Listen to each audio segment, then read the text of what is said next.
Hey, it's Geoffrey And Elizabeth. and welcome to Devos number 10.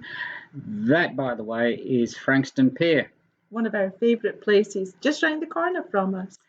Now we're looking at Romans chapter 5. Would you like to read that, Elizabeth? But God demonstrates his own love for us in this. While we were still sinners, Christ died for us. Since we've now been justified by his blood, how much more shall we be saved from God's wrath through him? For if while we were God's enemies, we were reconciled to him through the death of his Son, how much more, having been reconciled, shall we be saved through his life?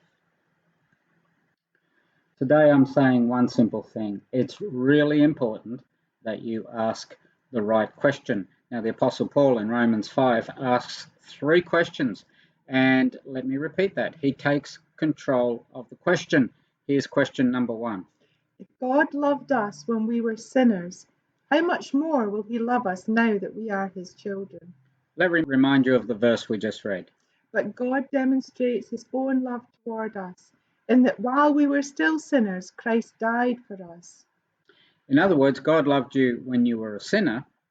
How much more is he going to love you now that you are his child? God does not fall in and out of love with you. Have you ever seen General Hospital? No. That's poor Dr. John, and he was madly in love with Nurse Susan. But Dr. John had a brother called Brad. Oh, not Brad. Oh, Brad. And Brad didn't like John. I don't know why. And he started wooing Susan. He would say, Susan. And she would go, oh, Brad. And Susan fell in love with John, fell out of love with John, and then fell in love with Brad. I think we need to pray for Susan. But God does not live in a soap opera. He does not fall in love with you. He does not fall out of love with you. He loved you even when you were bad. How much more is he going to love you now that you're good?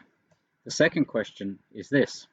If Jesus was willing to die on a cross for you, how much more is he willing to help you in a time of need? Now, dying on a cross is hard. I think that's got to be the hardest thing anyone could do. And if he was willing to die for you, how much more is he willing to help you with things that are much smaller? And of course, Jesus put it in perspective, because Jesus always talked about things at their smallest. And he talked about the lilies of the field. That's sunflowers. We ran out of lilies. And so when God made those flowers, he went one extra. He gave them a crown of glory. He made them smell good. He sent clouds to pour rain on them. If God is willing to look after flowers, which are not that important, how much more is he willing to look after you, who is very important? If he was willing to send his son to die on a cross, now that's big. How much more is he willing to look after you? Here's question number 3. If Jesus could rise from the grave, is there any problem too difficult for him to solve? Do you think he's pretty strong? I reckon. Is there any problem that God can't help you with? If he's strong enough, if God is powerful enough to defeat death on his own, is there any problem you have that he cannot solve? The Jews love to talk about the day of Exodus, and that was a powerful event. God destroyed Egypt. He brought them through the Red Sea. He gave them the law. He put them in the promised land. This is stronger. Look at all the wonderful, powerful things God has done. Do you have a problem that he can't solve? That's the question. And it's more than that. He's willing. He's willing to solve them.